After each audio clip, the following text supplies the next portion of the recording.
dando fe de que los discípulos de Cristo hicieron esa gran labor.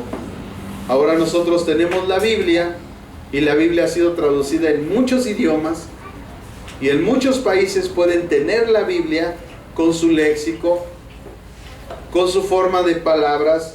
Si yo voy a China y digo Jesucristo es el pan de vida, pues los chinos van a decir, a mí nos gusta el pan. Entonces cuando se hace la traducción en chino ponen Jesucristo es el arroz de vida, porque el arroz es lo que le entra, ¿no? Entonces ven cómo cambian las traducciones, y con ese propósito se hacen. No quiere decir que esté mal, sino que Dios, ¿verdad?, en su sabiduría y conocimiento mete las palabras en otros idiomas, en otros léxicos, para que la gente entienda el Evangelio. Así entonces Pablo, hermanos, ganó autoridad, y los amanuenses, ¿verdad?, fueron los que escribieron esos documentos. Pablo fue el genio teológico que dictó y elaboró la teología escrita ahí de la salvación. O sea, Pablo no era cualquier persona. Él mismo se decía de sí mismo, yo tal vez soy brusco en las palabras, pero no en el conocimiento. Entonces puede ser la gente no ser muy carismática al hablar, tal vez no tenemos ese léxico que tienen los locutores, pero eso no tiene nada que ver cuando la persona tiene el conocimiento, cuando la persona sabe usar el conocimiento. Entonces Pablo tal vez no sabía hablar muy despacito, pero tenía muchísimo conocimiento. ¿Cuál es el contenido, hermanos, de la carta a los romanos? Bueno, Pablo luchó en esta carta contra los judaizantes. Debemos de entender que había una secta judía que en ese tiempo estaba introduciendo herejías a la iglesia. ¿Cuáles eran las principales herejías? Bueno, el establecer que los gentiles forzosamente tenían que circuncidarse para salvación. También metían la enseñanza que se tenía que guardar el Sabbat, porque en los mandamientos estaba escrito, y era un mandamiento que no se podía abrogar. Pero resulta, hermanos, que el domingo les compartí acerca del carácter de Dios en los 10 mandamientos, y les decía que los 10 mandamientos primeramente son el acto de amor, de gracia y de misericordia más grande de parte de Dios a los seres humanos. Y número 2, que en los 10 mandamientos está escondido el carácter de Dios. ¿Por qué Dios nos manda a seguir los 10 mandamientos? ¿Por qué creen que Dios nos manda a seguir los 10 mandamientos? Para saber la ley, ¿no? Exacto, para estar en santidad, para conocer la ley, pero hay un propósito más grande, que ya se los dije y no lo captaron. Para conocer El carácter de Dios. ¿Por qué? Porque si yo no conozco el carácter de Dios, ¿cómo voy a tomar su comportamiento? ¿Cómo yo voy a saber cómo Dios se comporta? ¿Cómo yo debo de saber cómo es que yo debo de comportarme? Entonces, al conocer el carácter de Dios, entiendo que Dios no está hablando solo en el hecho de que nosotros debemos de guardar un día en especial. Porque como les dije el domingo, díganme una cosa, ¿a mí de qué carambas me sirve guardar el Sabbat cuando soy un demonio todos los días de la semana? Entonces la gente religiosa, la gente sectaria, guarda el Sabbat, y los judíos mesiánicos te obligan a guardar el Sabbat, cuando el Sabbat, dice Jesús, está puesta por causa del hombre, es decir, para que el hombre sea santo, apartado. ¿Cuál es el propósito del mandamiento? La santidad de Dios en el ser humano. Entonces no es como nosotros a veces pensamos. Entonces los teólogos están peleando que si el sábado, que si el domingo, y sacan sus versos, y está bien, hermano, bíblicamente se justifican, pero lo que no entienden que el Señor solamente está hablando de su carácter santo. Cuando tú sigues sus mandamientos, pues tú estás actuando en el carácter de Dios. Estás caminando a la imagen de Dios.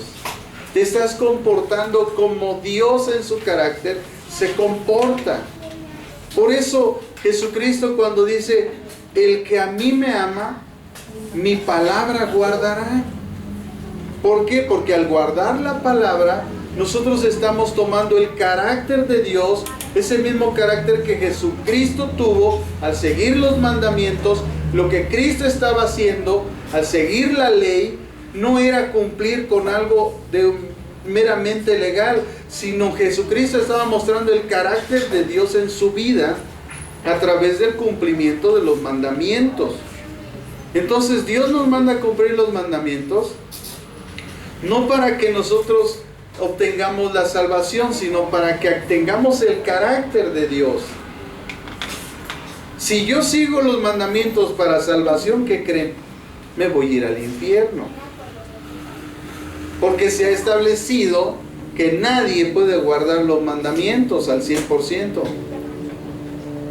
Entonces por eso Dios puso a Cristo, para que al creer en Él, esa justicia que Él llevó a cabo en el cumplimiento de los mandamientos se me imputara a mí.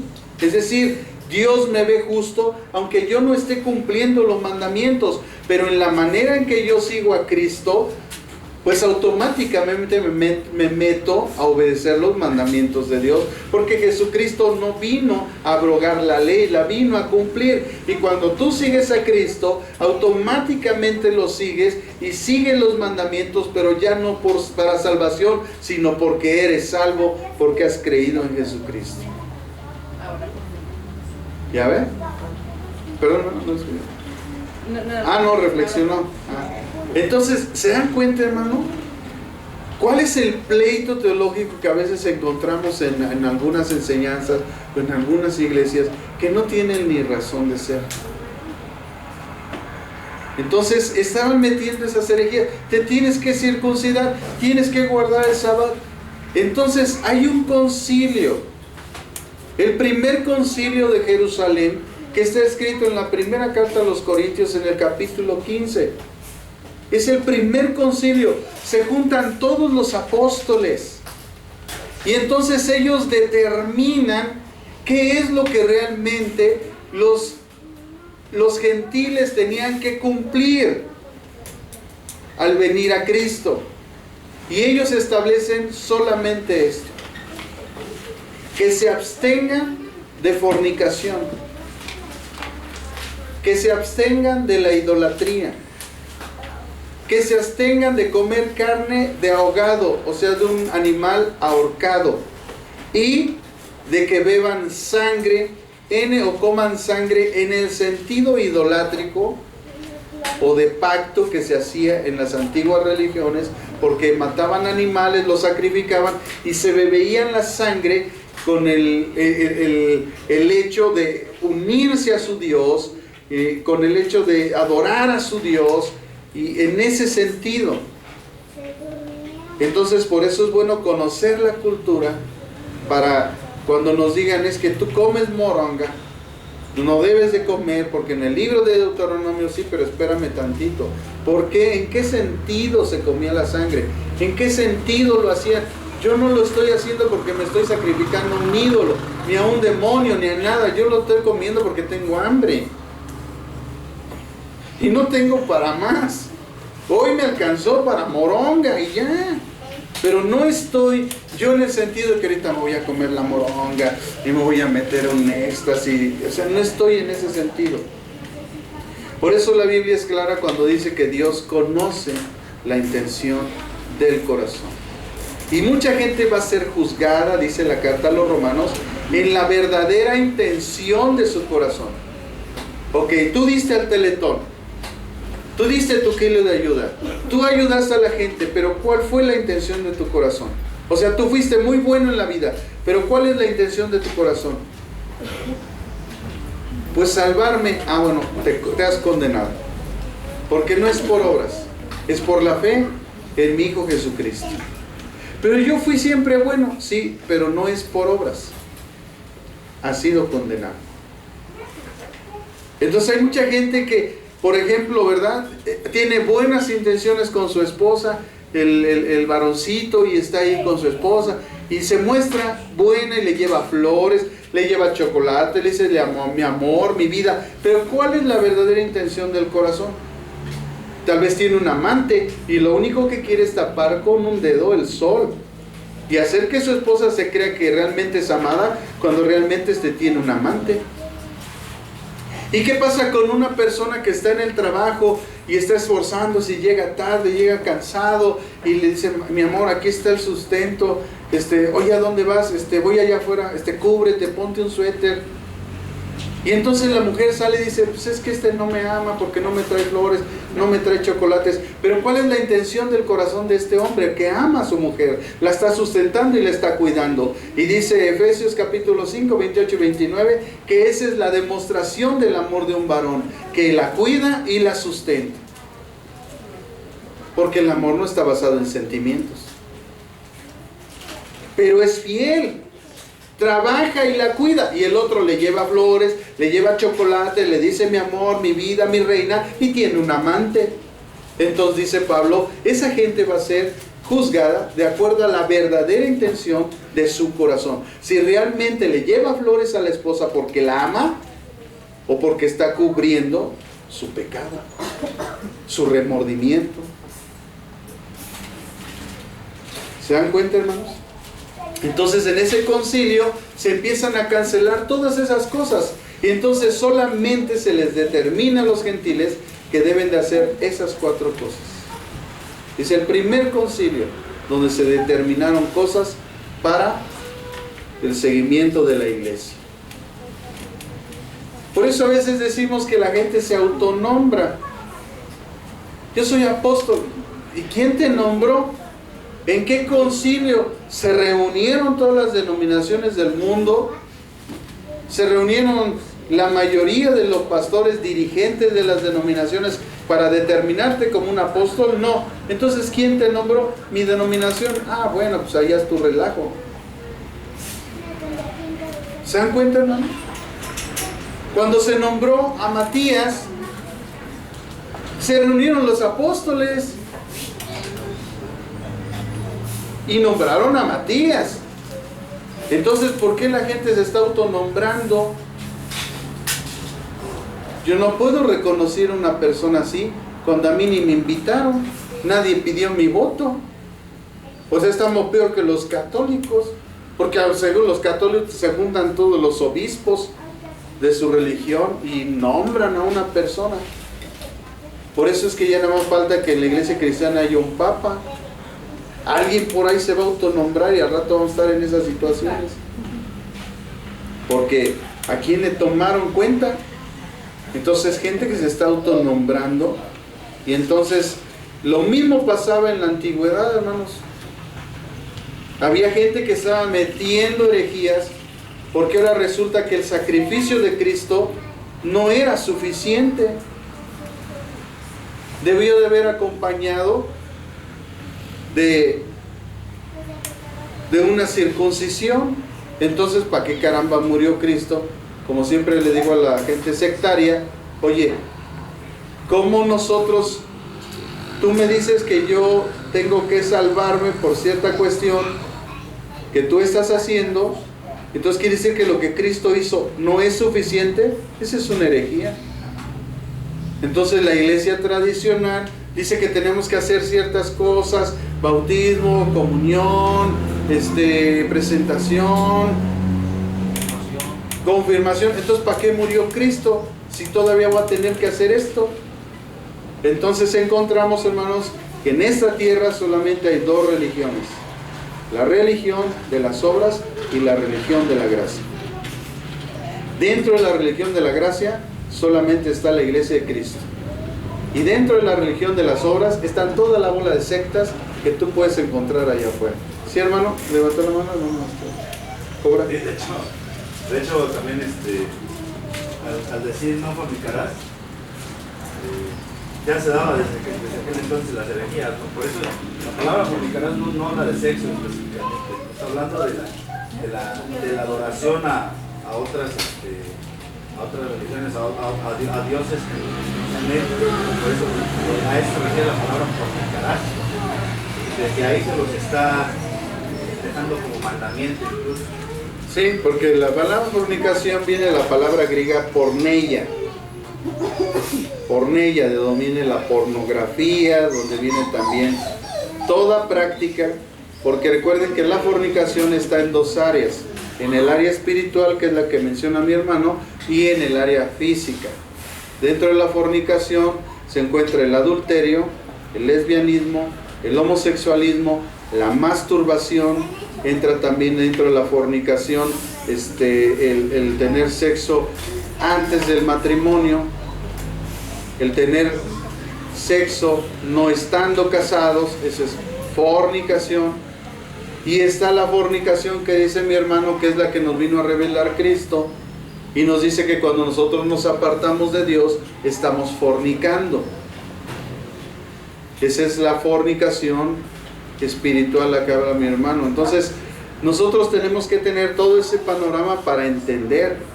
Dentro de la fornicación también entra la zoofilia, la lascivia, o sea, hay un montón de cosas en la fornicación. No solamente es ciertas cuestiones. Entonces nosotros como teólogos tenemos que tener todo el panorama.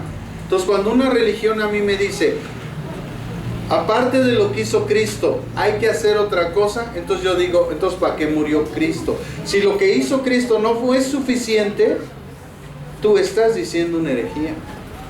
Porque Cristo es autosuficiente, su sacrificio es suficiente para limpiarnos de todo pecado, de toda maldad, de toda iniquidad, de toda rebeldía, de toda injusticia. Y tú al decir que yo tengo que hacer ahora otra cosa, entonces estás cancelando la autosuficiencia del sacrificio de Cristo en la cruz. Eso es una herejía. Entonces le digo a los testigos de Jehová, si tú a mí me dices que a pesar de lo que hizo Cristo, yo tengo que hacer lo que tú haces, entonces tú eres un hereje. Y eso los judíos hacían. Cancelaban la autosuficiencia del sacrificio de Cristo al decir, pero falta la circuncisión, pero falta guardar las cuestiones de la ley, y no es que estuviera mal. Lo que pasa es que eso sucede, yo cumplo la ley, pero no como un afán para salvación, porque nunca lo voy a lograr. Yo cumplo la ley porque me encamino a hacer lo que Cristo hizo, y lógicamente que si Cristo hizo lo que Cristo hizo y Él fue el que cumplió la ley, automáticamente yo entro en la obediencia. A mí no me tienen que estar diciendo, tienes que cumplir la ley, tienes que cumplir. No, yo entro a Cristo, conozco de Cristo, lo sigo a Él y automáticamente empiezo a cumplir la ley, porque Cristo,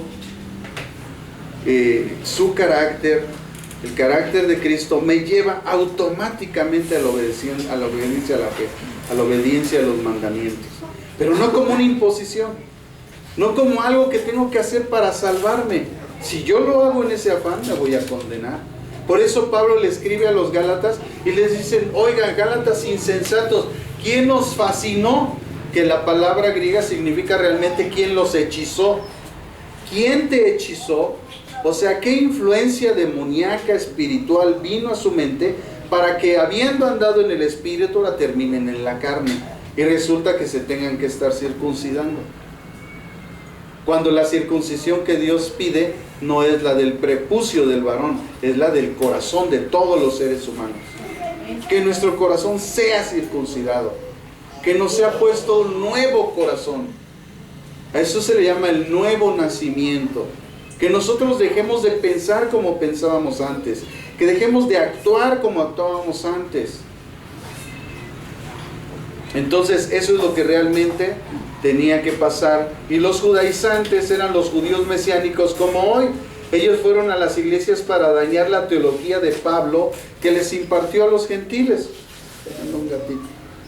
diciendo que la salvación requería circuncisión física y tradiciones judías. Y eso es una herejía.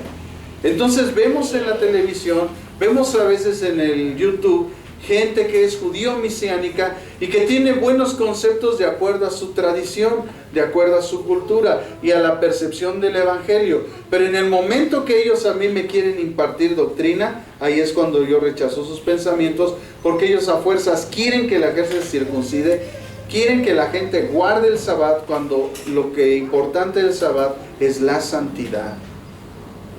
De nada a mí me sirve guardar el Sabbat otra vez si soy un demonio. ¿De qué me sirve venir el domingo? Sigo siendo un demonio. Entonces Dios pide una transformación de mente. Ahí empieza todo, de mente. Arrepiéntete, cambia tu manera de pensar. Es lo primero que el Evangelio pide, el cambio de pensamiento. Porque tú lo que estás haciendo es porque tú eso piensas. Debes de cambiar tu pensamiento. Cambias tus pensamientos, cambian tus acciones, cambian tus actitudes. Y si se te imparte el conocimiento de Dios, los principios de Dios, tú te vas a conducir como Dios se condujo a través de Cristo sobre la tierra. Automáticamente cumples la ley. Empiezas a amar a las personas. Porque ¿en dónde se esconden todos los mandamientos? En amar a Dios con todo nuestro corazón y amar a nuestro prójimo. Ahí está la ley y todos los profetas. ¿Qué estaba diciendo Cristo con eso? Que si tú amas a tu prójimo y amas a Dios de una forma correcta y real, tú vas a cumplir con todo. Porque el amor no te va a llevar al egoísmo con tu prójimo. El amor a Dios te va a llevar a que lo honres verdaderamente. Que le temas, pero con ese temor reverente, no del temor que la religión nos ha impartido. Dios me va a castigar, es que ya me equivoqué, Dios me va a castigar. Ese pensamiento religioso que le impartió la religión católica lo tenemos que desechar de nuestra mente. Sí te castiga Dios siempre y cuando tú no te arrepientas. Pero si tú te arrepientes de todo corazón y dispones tu corazón como Cristo lo enseñó, que ya no hicieras lo mismo, que ese es el verdadero arrepentimiento. Arrepentirse no es llorar, arrepentirse es cambiar de actitud. Sí me equivoqué, hice esto, no era correcto, pero ya no lo vuelvo a hacer. Entonces ese es un verdadero arrepentimiento. Entonces Dios sí te perdona. Pero si tú sigues cometiendo lo mismo, no hay arrepentimiento en tu vida. Entonces si Dios te va a juzgar, entonces si Dios te va a castigar, porque la ira de Dios está sobre de ti y un día tu pecado te va a alcanzar.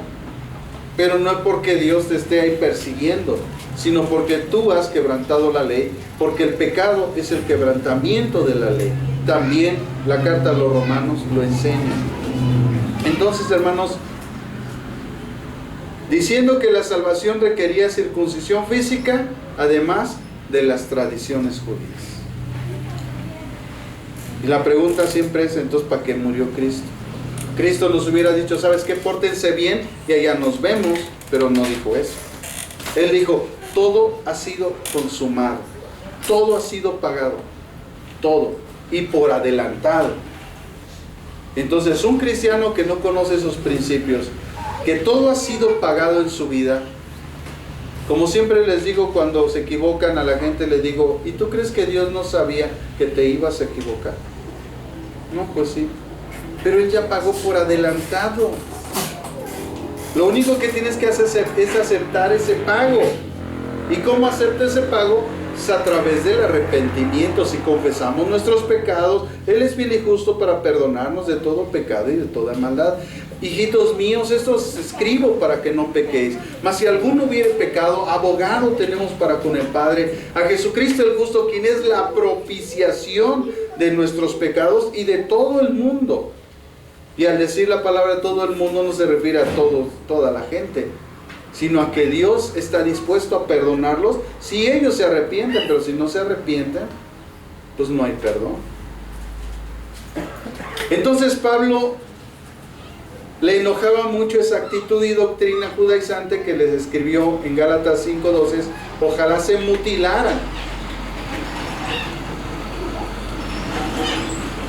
¿Y saben por qué? Bueno, aquí la traducción Reina Valera es mutilar. Pero realmente la traducción griega correcta es cástrense. O sea, a ver ustedes, cástrense, rompan, córtense el miembro viril. Eso es lo que les dice Pablo. Cástrense. No solo se corten el pellejo, cástrense. ¿Por qué? Porque, hermanos, lo que realmente nosotros necesitamos es un corazón nuevo. Te tiene que cortar todo el corazón y Dios ponerte otro nuevo. Por eso cuando dicen te lavaron el cerebro, sí, pero a mí me lo lavó la palabra de Dios. ¿A ti quién te lo está lavando? Sí, realmente necesitamos un lavado de cerebro. Necesitamos que los principios de Dios sean impartidos en nuestra mente y en nuestro corazón para que podamos actuar de acuerdo a los principios de Dios. Ojalá se castren los que los están perturbando. Esa traducción es bonita al español. El griego la palabra es to ekosau. Ojalá se corten, se castren. Es un tono vulgar, grosero de la época. O sea, lo que Pablo, las palabras que usó en griego, era una palabra vulgar. Así como cuando estamos peleando, ¿no? La tuya y así. Ese léxico usó Pablo. Entonces, imagínense en un escrito donde se está usando un dialecto griego jurídico y de repente hay una palabra griega ofensiva. O sea, no era cualquier cosa. Es como si yo estuviera escribiendo ahí, ¿verdad?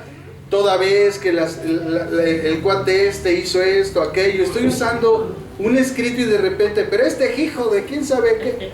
O sea, eso es lo que estaba ahí. O sea, no era cualquier cosa. Pablo de repente cambió y de repente le dijo al que estaba escribiendo, le dice, ¿sabes qué? Y pon esto. Pablo, es que eso está bien duro. Ponlo. Que se mutilen, que se castren, que se corten. Toecoxab. O sea, no era cualquier palabra. Era una palabra grosera, ofensiva.